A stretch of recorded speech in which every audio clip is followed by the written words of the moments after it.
Hey, welcome back. We have another coffee to present, and it is the Accord.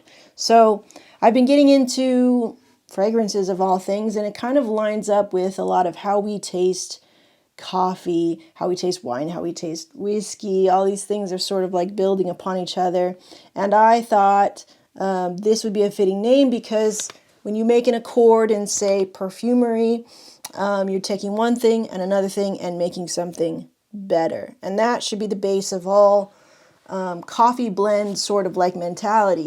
You can't just like, let me just put this and this together and hopefully it tastes good.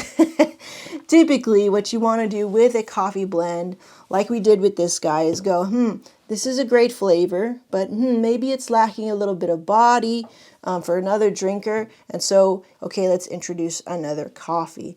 So the Accord is a blend of Brazil and Uganda. And it's a 1-to-1 blend, 50-50, pretty simple that way. And how do I decide on that? Do I always go with 50-50? Most of the time I do, actually. But it's not because I haven't tested with data right here. Let me try a 2-to-1. 2-to-1 meaning more Uganda to Brazil, or more Brazil to Uganda, or whatever the blend can be. And, maybe it still needs a little punch. Like, what if I add a splash of, like, I don't know, Burundi in there or something? All of my blends typically are post-roasted, unless I can get away with roasting them in the same batch, in the same roaster.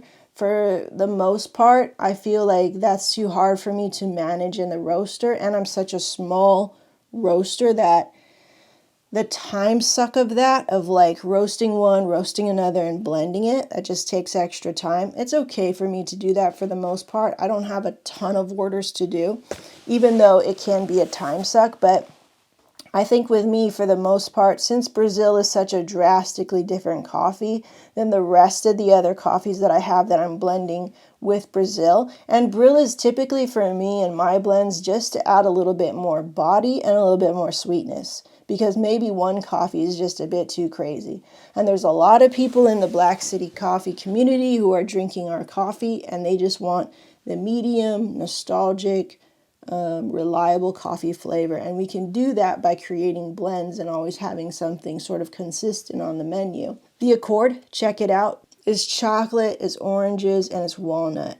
So to me, it's chocolate orange, more chocolate, and then finishing off with a sort of walnut finish. So it's a dry finish that's coming from the Brazil, I believe. But that orange is, I think, coming from the Uganda for sure, which is interesting because if you just taste the Ugandan alone, you're not going to get that orange. It's just going to be berries and stuff like that. And that's why it's called an Accord, because just like in perfumery, you could have something that's like, I don't know, like fir, and then you could have something that's like, I don't know, like apricot, and you put that together and maybe it smells like rain or something like that, like totally something that you wouldn't even expect. So that's why we call this the Accord. Pretty interesting perfumery. This, I don't know, your take on that. But yeah, we have a new blend, the Accord. Check it out.